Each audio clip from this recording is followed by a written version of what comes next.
we've stopped at a truck stop on A64 on the way to Pau. We came across this wonderful sculpture showing the idea of the Tour de France going through the Pyrenees.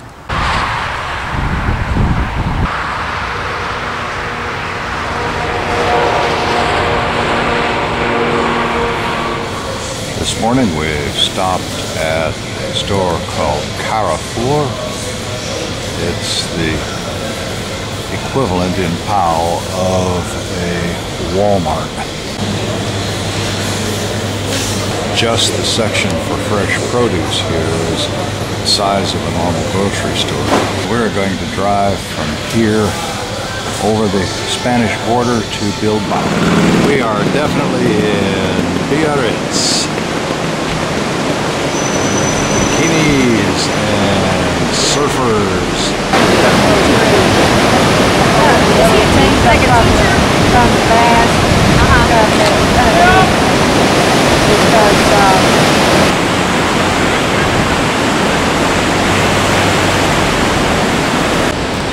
This is where we'll eat lunch. It's Saturday and we have left Sagrada behind. We're headed north on our way to the town of Roquefort. And we have stopped temporarily in this little town on the edge of a river. The public toilets here are very public indeed, with nothing but a small swinging door to block off the view from the toilets inside. And you could easily look over the door if you felt like it. This is in the town of Roquefort. GPS told us there were two Roqueforts. We chose the wrong one, and this is the other one. Gotta stop and get a bite to eat since it's almost 2 o'clock in the afternoon. Side of the square. And what's the name of this town? Do we know? There's our first view.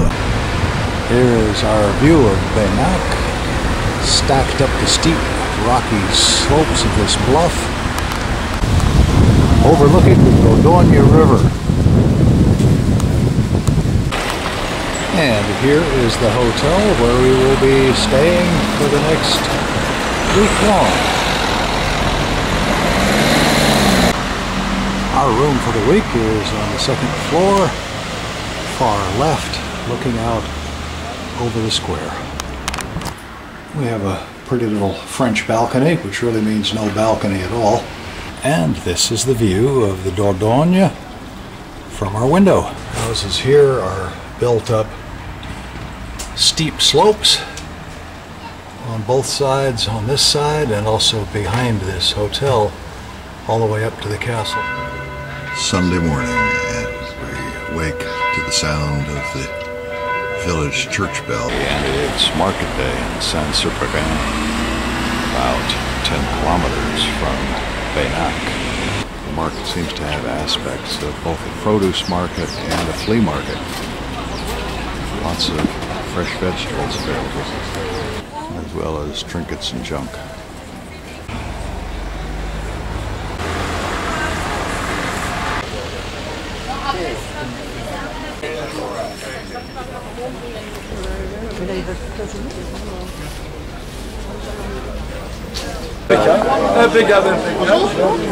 This looks like an entire store, but it's all portable on trailers.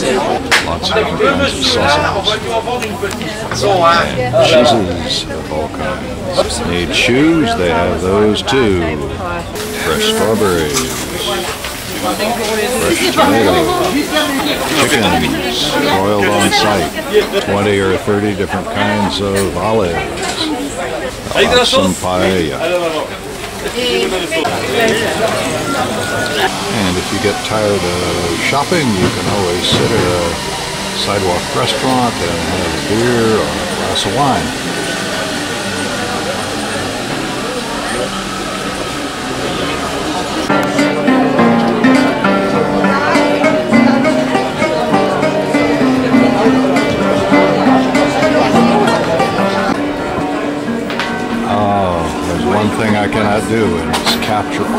wonderful aromas of various kinds of food.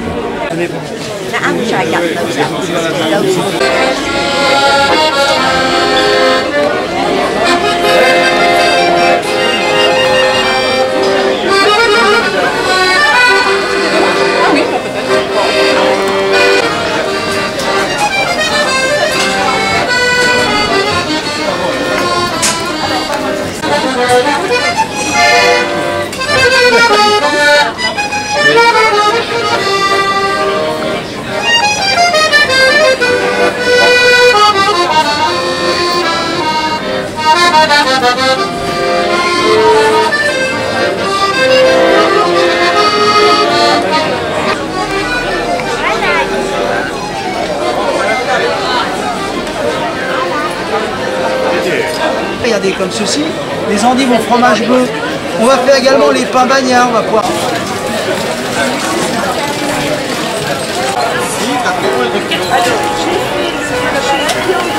Trop cher, hein?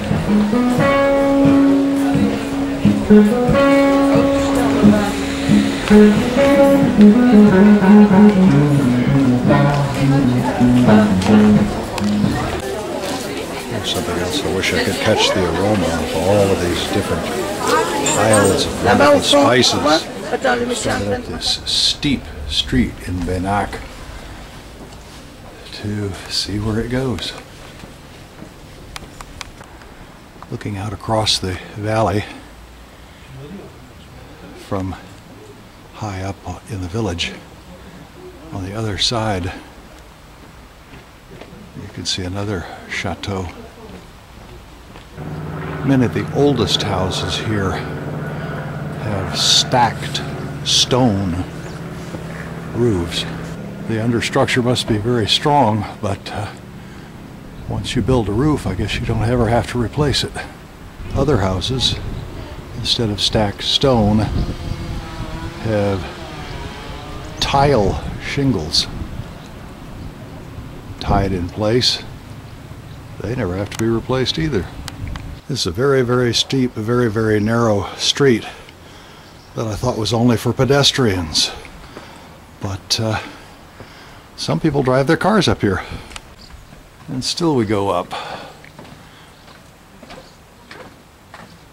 We finally reached a part of the village where cars can't go. The street has turned into steps. We finally reached the castle walls. On the riverside, they're very high and steep. In spite of the steepness, if you build enough retaining walls, you can make yourself quite a garden that's flat. Chateau Féodal de Beynac. Here on the steep sheltered side, walls have been built to allow a large flat area, and off in the distance the Dordogne River.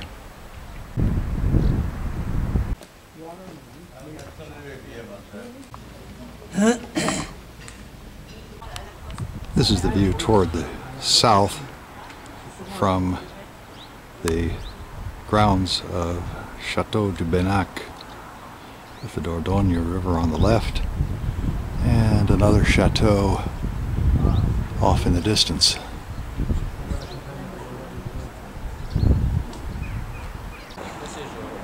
It's possible to canoe down the river on the Dordogne about 15 kilometers from the town of Beynac. This is the inner courtyard beyond the second layer of defensive walls.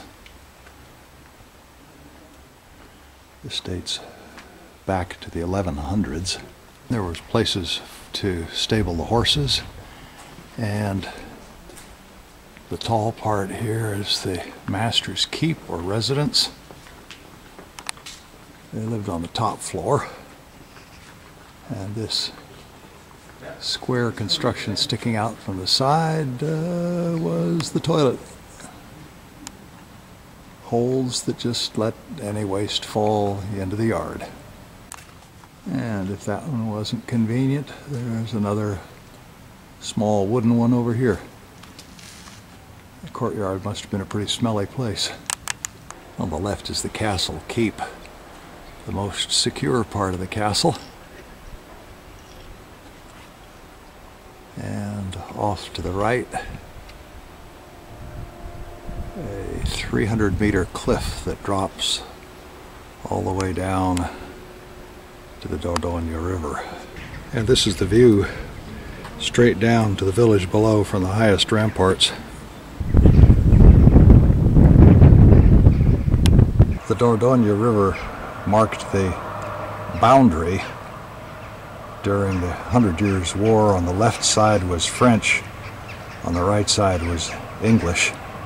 The windows in the living quarters all had little seats right next to them where you could sit to read or do handwork. Really the only place that had enough bright light to do that.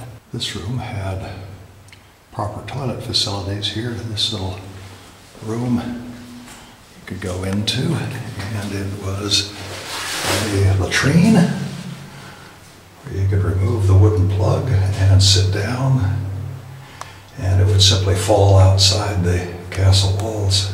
This was the seat of government in the 19th century for the 4 regions of Périgord. Room of the upper keep in the oldest part of the castle was the residence of Richard I,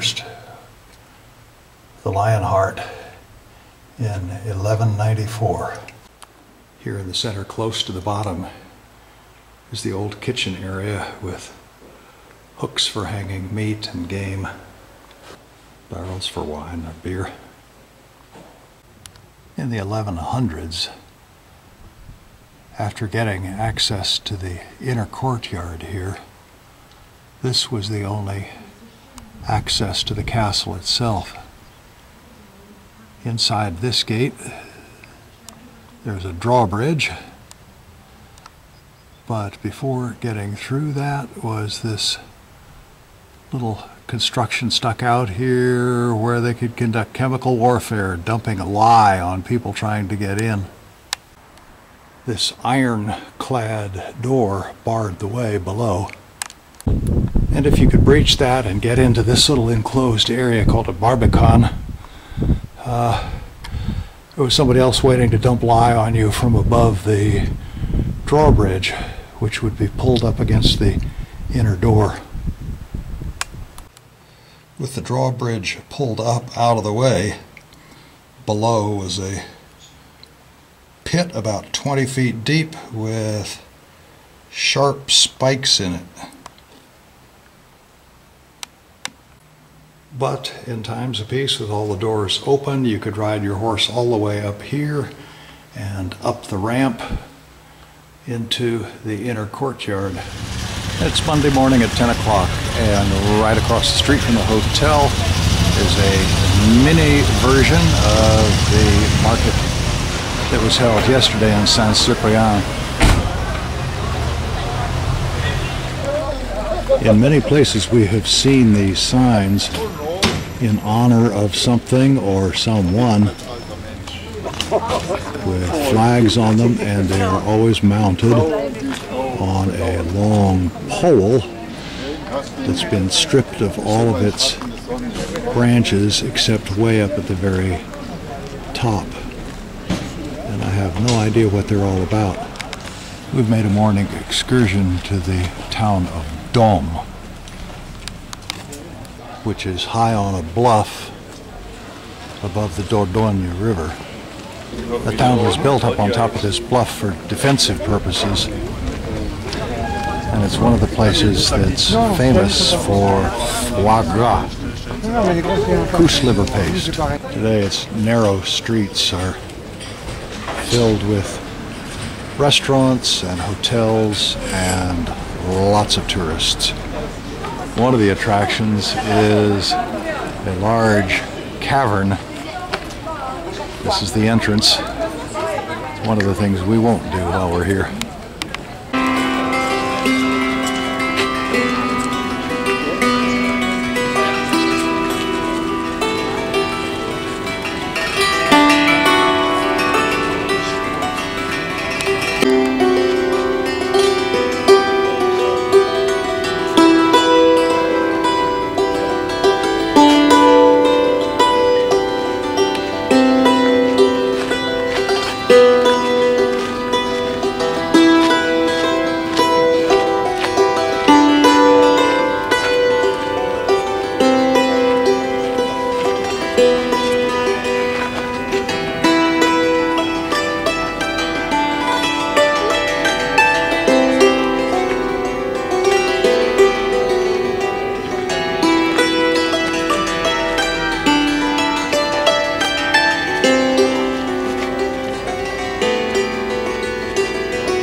Some what do they call that when you...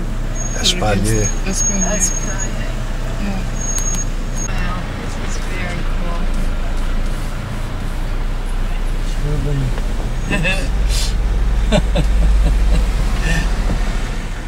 cool. One of the popular things to do on the Dordogne River is to rent kayaks or canoes and float or paddle down the river.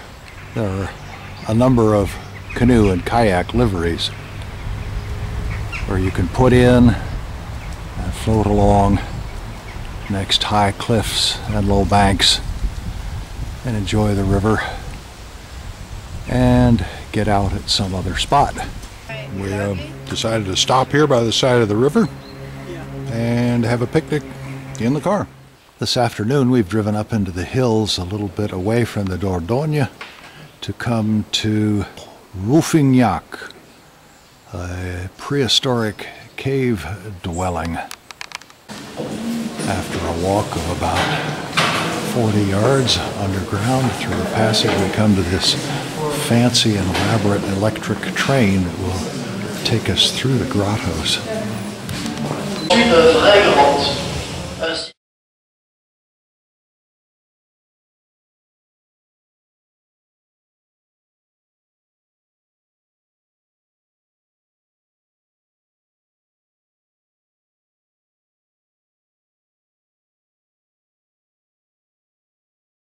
An area known for foie gras, and here is a goose farm. Each of these geese is force-fed every day to increase the size of the liver so that pâté foie gras can be made from them.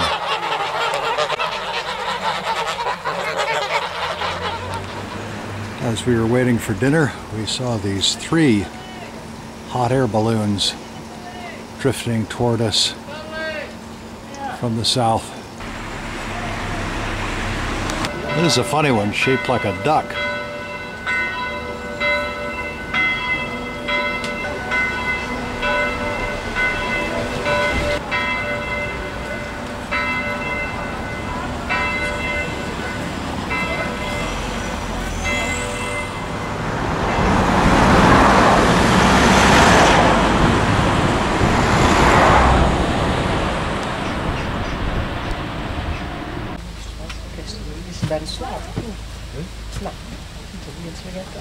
Alors nous nous arrêtons quelques instants pour regarder sur notre gauche, à partir du XIIIe siècle.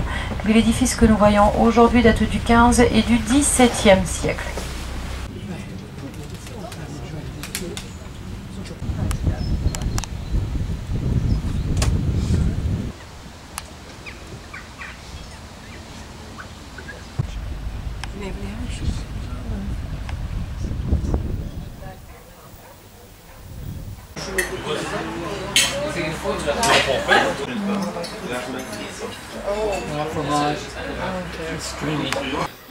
That is beautifully highlighted in the last twilight of the evening.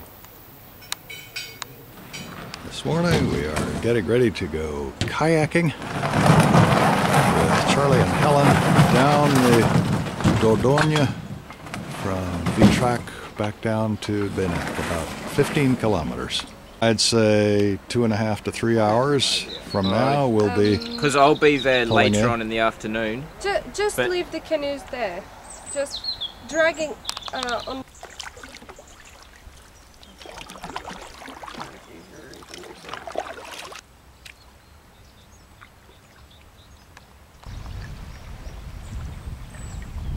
This is not like the brandy one. I'm not paddling.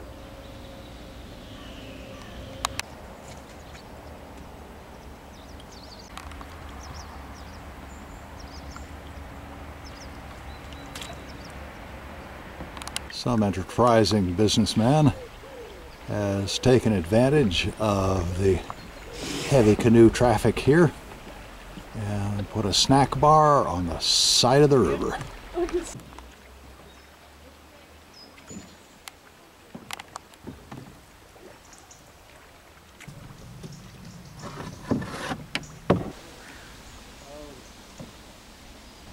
We're about the halfway point on our trip, coming on Roc de Gageac, a village where they have long ago erected a place to pull their possessions up out of the way into the cliff to avoid marauders.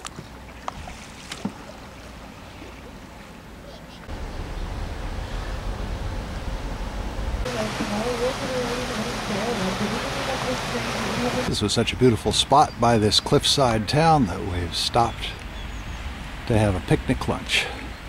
Some sandwiches and apples and fresh tomatoes and a little wine make a perfect picnic with an amazing view. Jane thinks that the long flowing underwater grass hair looks like strands of mermaid's hair.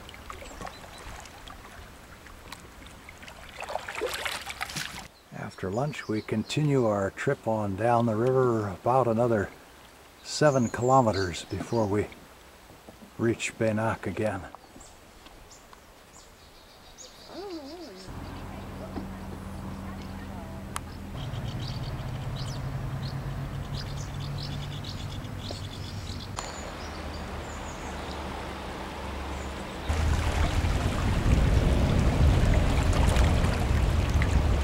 Passing through the bridge and rounding the corner, we see our destination in sight. There's Beynac, still about 30 minutes paddle away.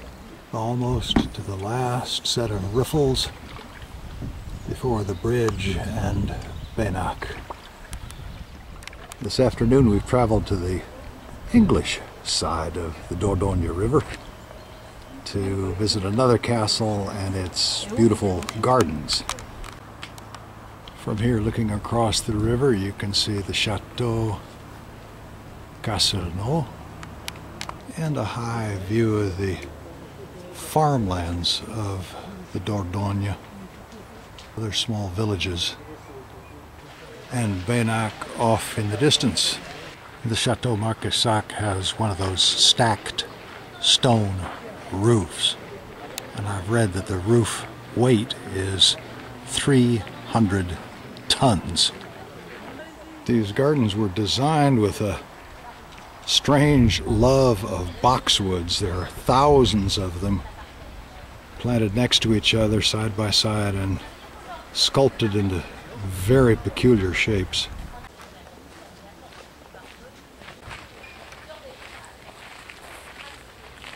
Now those are really boxwoods. My reaction on looking at this is, what were these folks trying to do?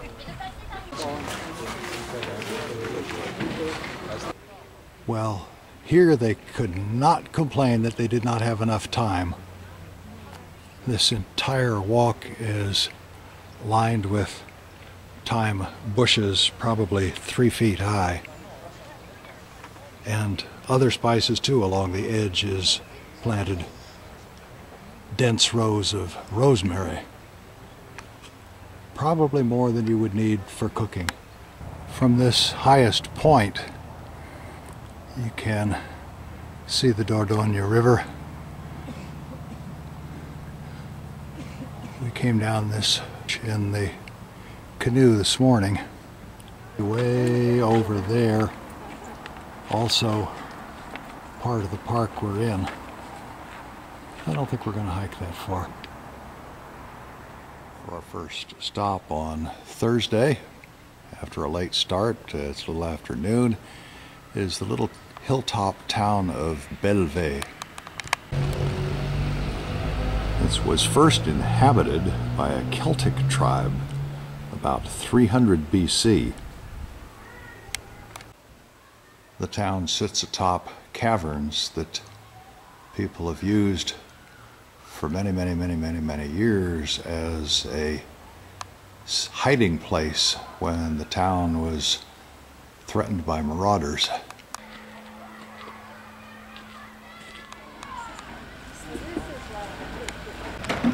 The next stop on our tour of small towns and villages is the town of Montpellier. This town is much newer than the last, dating only from the 1500s. Evidently, we have arrived just too late to see the busy activity on the center square. Evidently, Thursday was market day. This town has lots and lots of shops, both for tourists and locals, all the way around the square. And the square itself has a number of sidewalk cafes where you can stop and get something to eat or sip a beer in the shade of the umbrellas. This is the center square of Beaumont de Périgord, another small Bastide town. Driving through the medieval town of Sagrada. This is another one that was started by Celtic tribes long before the birth of Christ.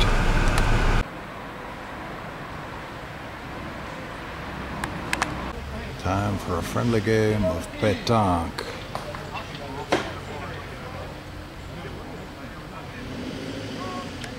Our last stop of the day will be at Montbazillac. In this particular region, the grapes, when ripe, are infected with a very favorable fungus which sucks all the moisture out of the ripe grapes, leaving them shriveled, but with greatly concentrated sugar in them. So these particular grapes are famous for making a very sweet Montbazillac wine. This is the remains of the moat around the Chateau Montbazillac, which still has active vineyards and a spectacular chateau. But nowadays, instead of a gate guarding the castle, there's a wine tasting room. Our last day in Beynac, we'll do a little shopping and then look at the old town of Sarlat and end up going to the Roc Gageac. And back for a closer, more detailed look at the town of Sarlat.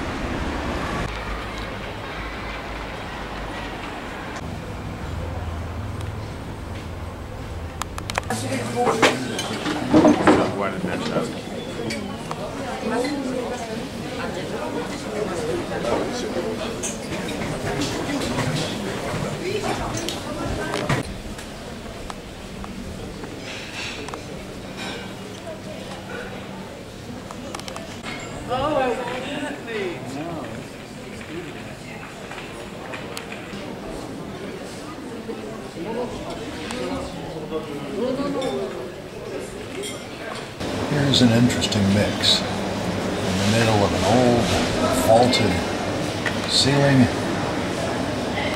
is a modern market. Specializing in cheeses and whatnot.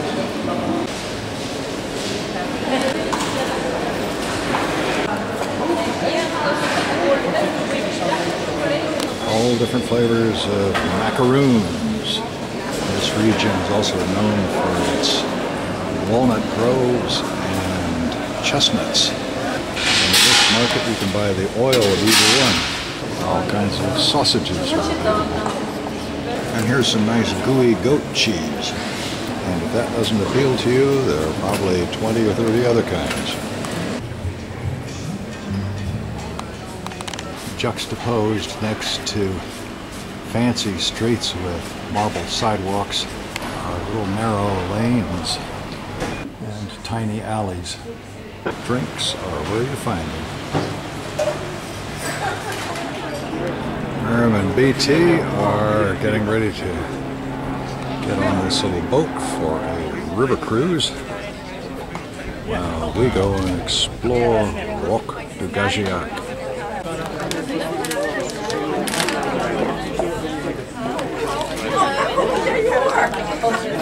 Where you work. I'm here.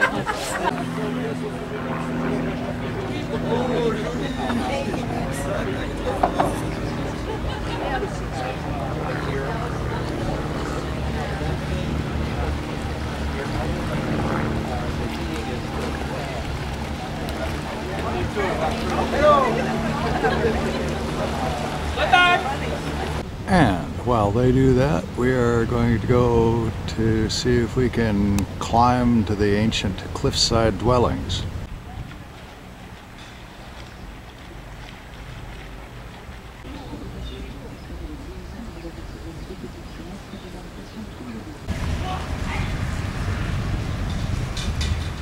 The southwest facing slopes of this cliff that the village is built against keep it warm long after the sun goes down and make a subtropical climate here. This is kind of cool, a shop where the cliffside wall is actually part of the cliff itself. We're climbing up through the streets of the village anyway, even though they've told us that the access to the caves itself has been blocked by a rock fall. And back down again toward the river. We'll take a shortcut down this steep little path between buildings and see if it takes us back down to the river. Just in time to meet Miriam and Bill as they come back from their little boat tour of the river. One last little stop at the Riverside Bistro for dessert before dinner. This has become a tradition for the last 4 days. I think we'll miss this evening tradition. We're getting an early start this morning on Saturday to drive to the city of Carcassonne. It will be a new adventure, but we'll miss this beautiful view out of our room every morning. We came around this curve, looking across the vineyards. We got our first view of the walled city of Carcassonne. Here we are trying to storm the walls of the Bastide. We have to park outside. Someone from the hotel comes and picks up the luggage, and we walk down to the main entrance, through the walls of the city, up the main street to the top, and then turn to the left to find our hotel. Everybody has arrived together and we're all trooping off toward the main gate together. Hey Mimi, we're all going over drawbridge. Come on.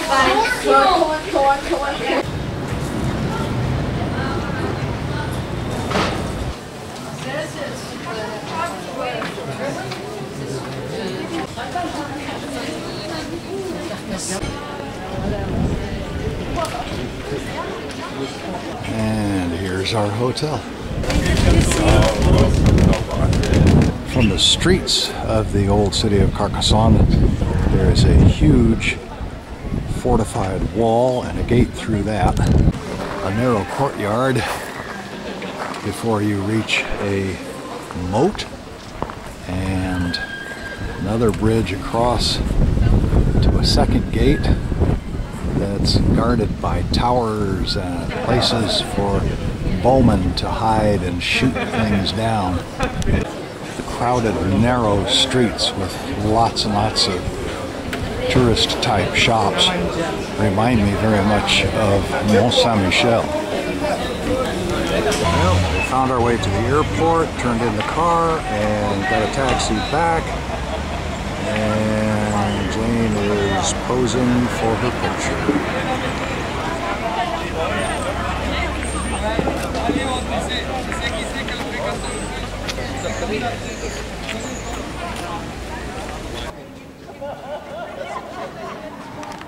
The city had layers upon layers of defenses. The Barbican here had a drawbridge and then a double gate here.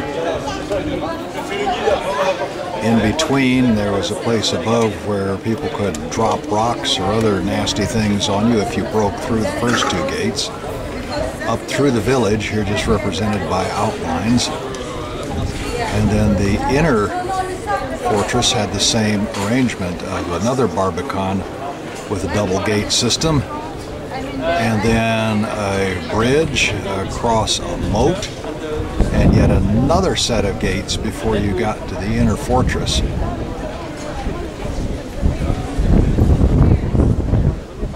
This is the inner gate,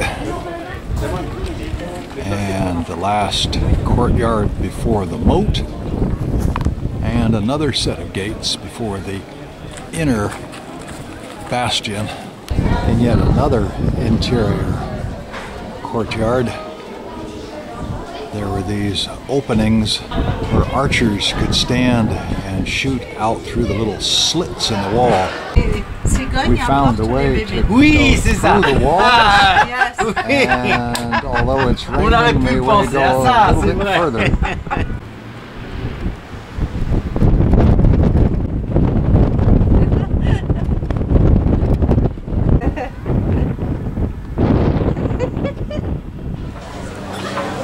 Dinner time, and we found a wonderful courtyard with lots of restaurants.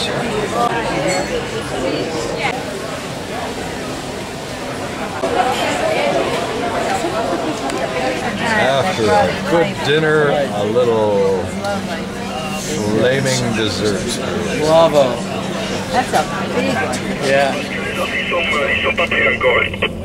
And an early morning start for the train ride to Spain. Vous avez le train à quelle heure? Le train c'est à...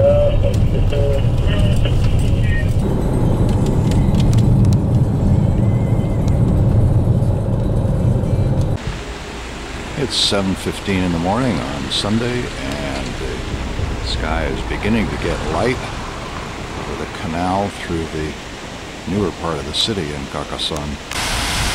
And I've stepped outside to look at the blocks on the canal that goes between Carcassonne and Toulouse.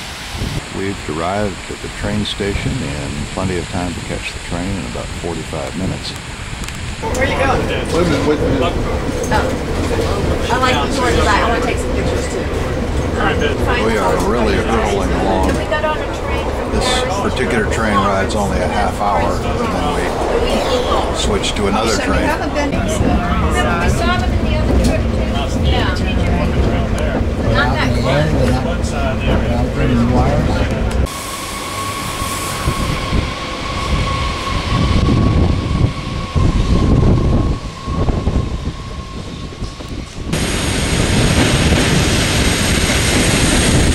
We got on this very comfortable TGV high-speed train with no problem.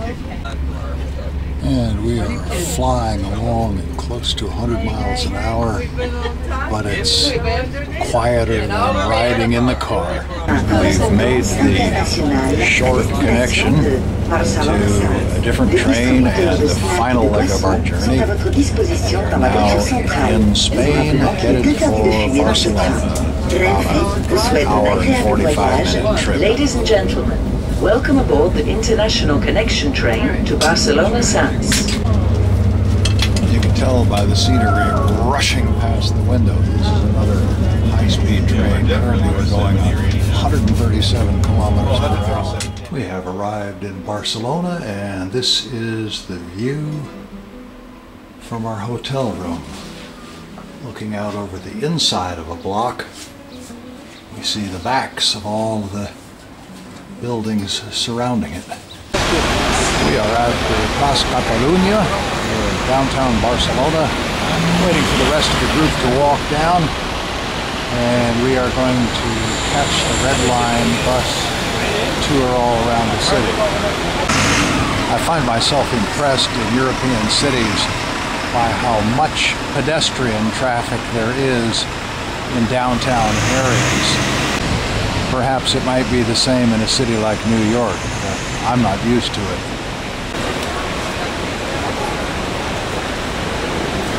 But there are those who choose to sit instead. There are an impressive number of scooters and motorcycles everywhere too, which makes sense in a city that has busy traffic. Busy city. The facade of this building is undergoing renovation, so to keep it looking nice in front of the scaffolding, they've erected this huge fake mural. This is Antonin Gaudi's La Pedrera. The curves and rippled stone front is supposed to represent the movement of the ocean.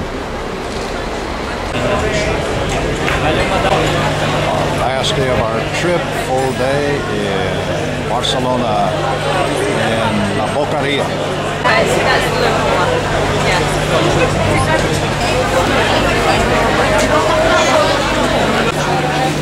Es que no tengo tiempo, Domme.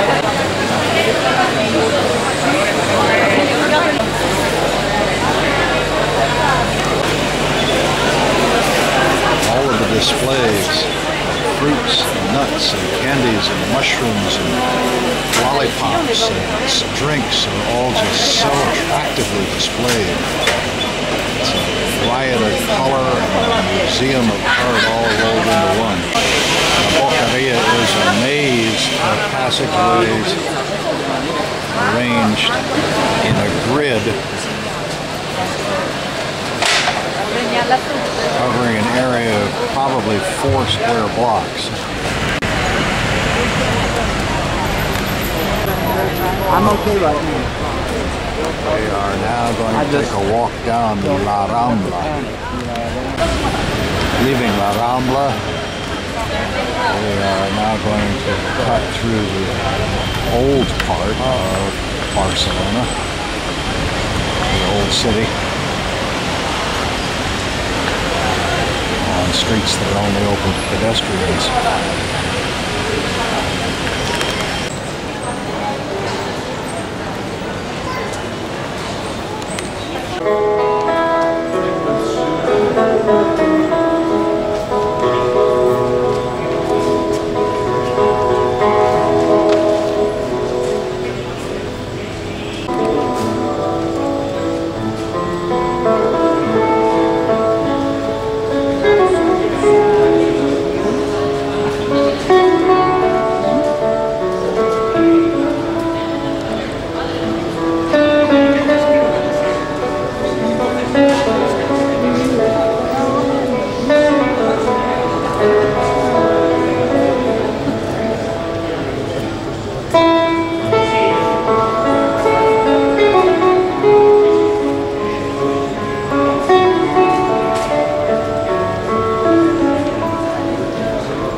most impressive design of any that was done by Antoni Gaudí. It started in his lifetime in the 1930s and will not be completed for many years yet to come. Work goes on every day on adding little bits and pieces. Will go on for several more decades before the completion of this work.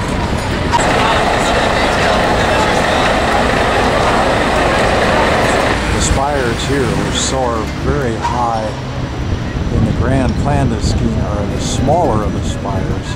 In the center beyond those, even higher ones will be erected sometime in the future.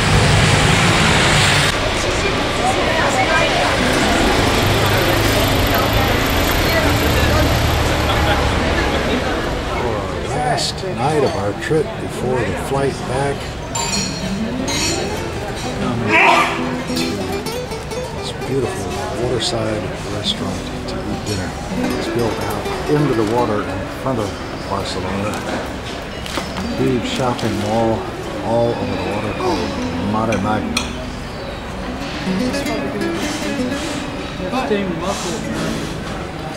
Okay.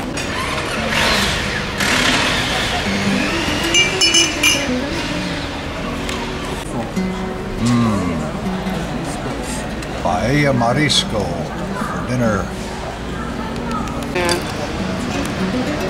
Say this is the real thing, baby. There's Columbus pointing the way home.